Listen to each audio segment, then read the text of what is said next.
Bagaimana cara pandemi corona menggoyang Indonesia? Bukan melalui virusnya, tapi melalui propaganda ketakutan.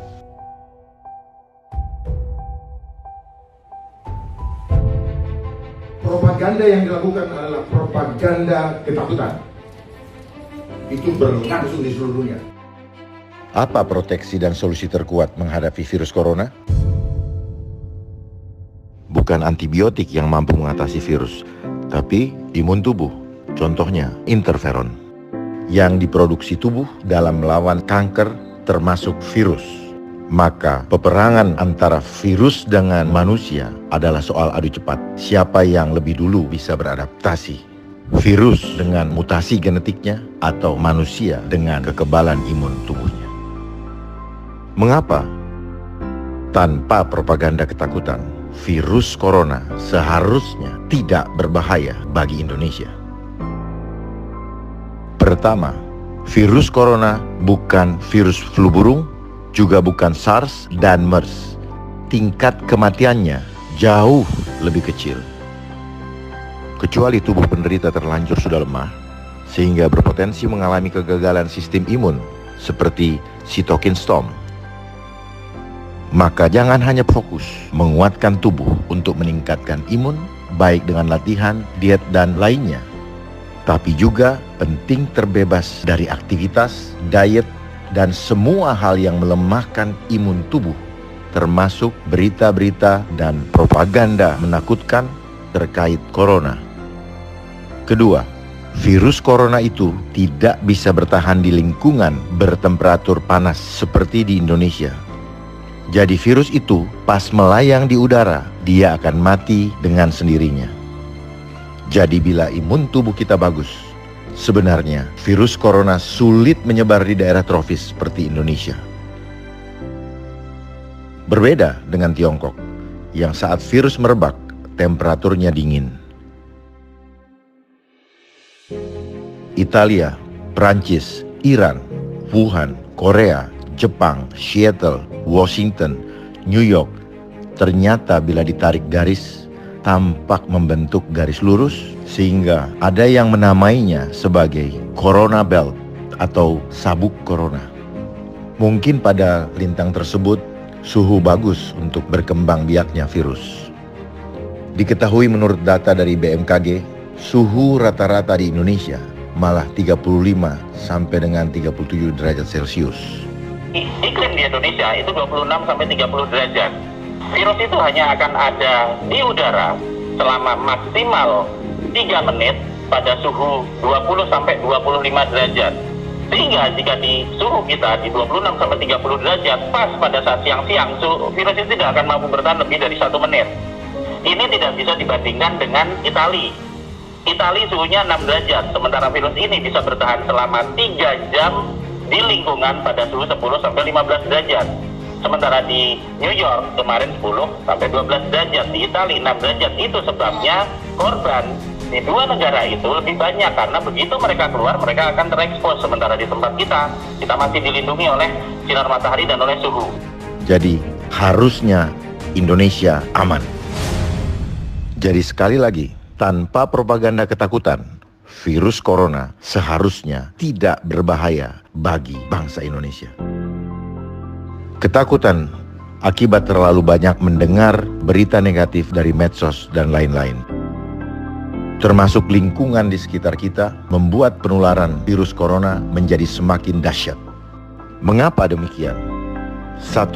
Ketakutan adalah hal yang menular, dan ketakutan mampu ditularkan dengan sangat cepat. 2. Ketakutan menghasilkan hormon stres yang melemahkan imun tubuh. Corona yang awalnya tak menimbulkan penyakit bagi yang imun tubuhnya masih kuat, sekarang leluasa merajalela karena imun tubuh masyarakat sudah dilemahkan oleh ketakutan.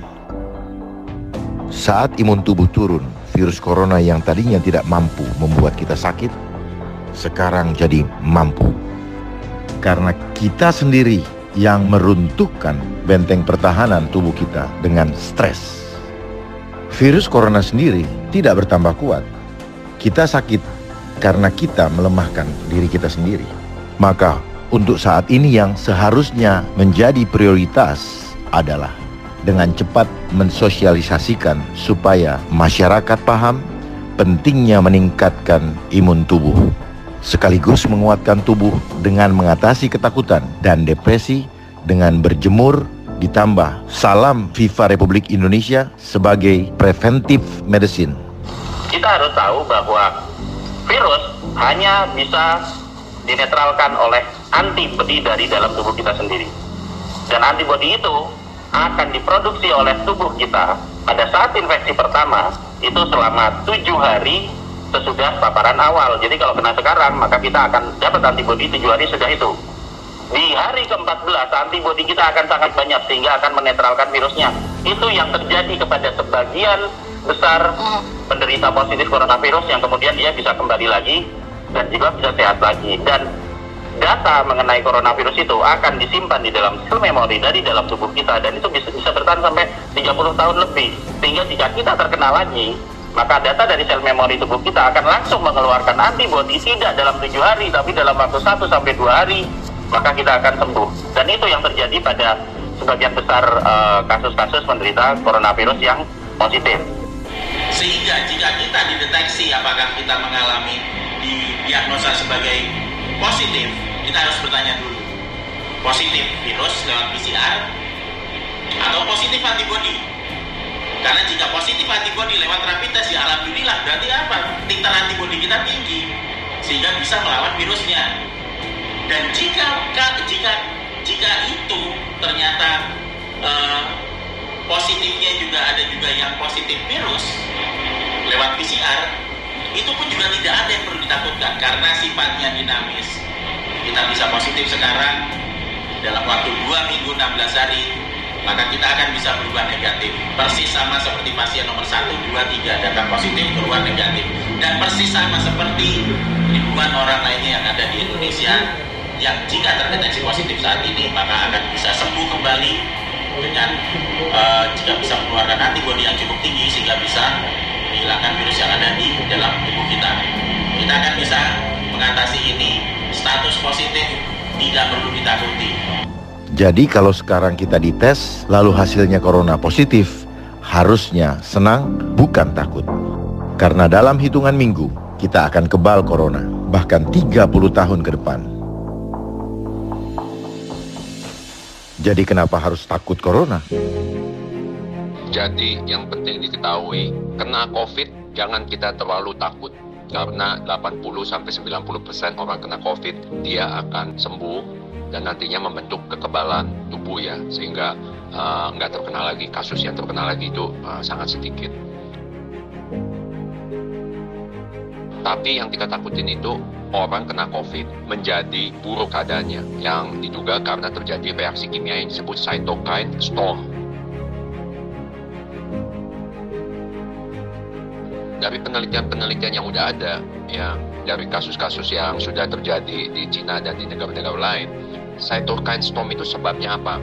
Satu, karena penderita itu enggak makan yang sehat ya. Jadi diduga kalau seseorang memakan plant-based diet, kemungkinan cytokine storm itu menjadi jauh lebih kecil. Bahkan menurut peneliti di Cina belum ada pasien yang meninggal atau belum ada pasien COVID yang dirawat yang plant-based diet.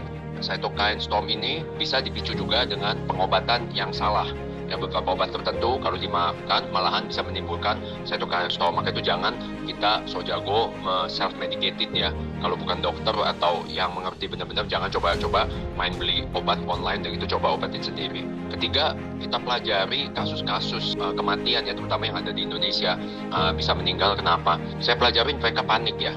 Panik, sama kecewa, sama sakit hati dan segala macam lah, pokoknya dalam kondisi yang kurang baik gitu. Kita akhirnya meninggal paginya. Jadi kalau salah satu pencegahan cytokine storm itu, kita nggak boleh panik, nggak boleh marah, nggak boleh kecewa, nggak boleh sedih. Jadi juga kadang-kadang mereka yang dirawat di rumah sakit rujukan, mereka sangat menderita, sangat depresi, mau pulang nggak bisa, diisolasi segala macam. Akhirnya hari ketiga, keempat, kelima memburuk keadaannya karena saya duga karena cytokine storm, karena marah-marah, kurang tidur ya. Nah itu bisa menimbulkan hal tersebut. Nah juga makanan yang diberikan di situ juga bukan plant-based diet, mungkin kekurangan minum air juga ya, karena lagi keadaannya panik, sedih segala macam. Yang keempat, jangan lupa kita tidur cukup. Nggak boleh kita sampai larut malam ikutin berita-berita ini sampai kurang tidur. Santai aja. Kita orang yang beriman harus percaya bahwa semuanya Tuhan yang memberikan, Tuhan yang mengambil.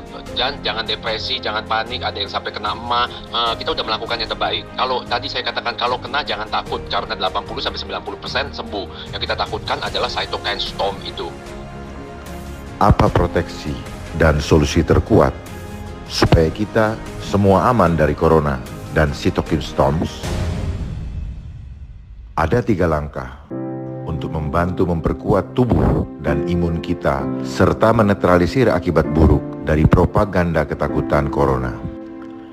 Inilah sesungguhnya jaring pengaman program social distancing supaya pandemi ini cepat berlalu. Langkah pertama, stop berita tentang corona yang melemahkan imun tubuh. Suasana hati dan pikiran kita akan membantu melindungi sistem imun tubuh kita. Hindari ketakutan akibat berita corona karena melemahkan sistem imun kita dan malah membuatnya lemah terhadap virus. Lihat berita corona, jadi ketakutan, jadi depresi, imun tubuh turun, mudah sakit, mudah kena corona. Jadi stop lihat berita corona. Jadi jauhkan diri kita dari berita tentang virus corona. Jangan terus mencari informasi tambahan di internet. Itu akan melemahkan kondisi imun tubuh kita.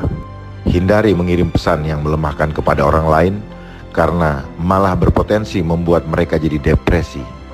Jadi tidak perlu berebut stok makanan, bahkan masker. Untuk yang imun tubuhnya kurang baik, penting untuk jangan cemas dan khawatir. Yang penting, rajin latihan, perkuat imun tubuh dengan pola hidup, makan, minum, istirahat yang cukup, dan latihan jasmani yang tepat, yaitu yang nyaman buat meridian dan sel tubuh. Jadi tak perlu cemas. 1. Bila kehabisan masker, hand sanitizer atau sabun cuci tangan. 2. Bila ada keluarga yang batuk, bersin, atau pilek. Ketiga, saat ke rumah sakit ternyata kapasitas rumah sakit tak cukup. Ingat, kita masih punya proteksi terkuat, yaitu imun tubuh kita. Masker, hand sanitizer, sabun, physical distancing, dan lain-lain membantu jaga kita dari luar. Namun imun menjaga di dalam.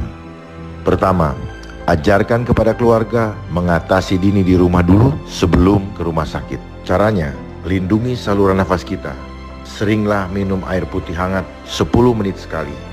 3 teguk sekali minum. Tujuannya untuk membilas virus bila ada ke dalam lambung. Virus musnah saat di lambung. Paru-paru jadi aman, dan bila terasa lebih nyaman, teruskan minum air putih hangat sampai keluhan hilang. Langkah kedua, hindarkan hal yang melemahkan tubuh, terutama imun kita. Pertama, jangan tidur di atas jam 10 malam. Kedua, jangan lama-lama main HP atau internet, apalagi game. 3. Pilih makanan minuman yang nyaman meridian. Contoh, minum yang hangat, jangan minum yang dingin. Hindari makan daging selama pandemi berlangsung. Makan plant-based diet. Langkah ketiga, lakukan proteksi dan solusi terkuat supaya kita semua aman dari corona dan cytokine storm. Rajinlah berjemur jam 10 pagi, ditambah salam FIFA Republik Indonesia untuk memproduksi interferon dan serotonin yang optimal. Penting, teknik salam FIFA Republik Indonesia harus tepat. Ada 3 unsur penting yang tidak boleh dikurangi dari prosedur jemur dengan salam FIFA Republik Indonesia ini. Pertama, salam FIFA Republik Indonesia. Kedua, nafas bayi. Dan ketiga, tersenyum.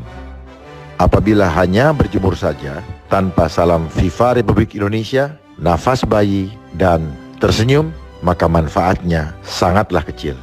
Bagaimana kita tahu apakah hasil jemurnya sudah optimal? Jangan lupa ukur. Bila teknik sudah tepat, hasil tes akan menunjukkan menguatnya tubuh, terutama di area pusat imun tubuh, yaitu timus. Yang hasil tes tubuhnya masih lemah, perbaiki kembali teknik salam FIFA Republik Indonesianya. Berlatihlah tiap hari selama pandemi masih berlangsung. Sebarkan cara berjemur yang tepat ini kepada keluarga kita dan semua orang yang kita kasihi, sebab solusi supaya pandemi ini cepat berlalu. Bersyukur kita di Indonesia yang sinar mataharinya berlimpah, yang bersama salam FIFA Republik Indonesia jadi salah satu hadiah terindah Tuhan Yang Maha Esa untuk mengatasi pandemi virus corona. Sebarkan hari ini juga. Ingat loh, jemur itu gratis. Salam Fifari, FIFA Republik Indonesia. Kita melawan corona. Gerakan Indonesia Jemur Pagi.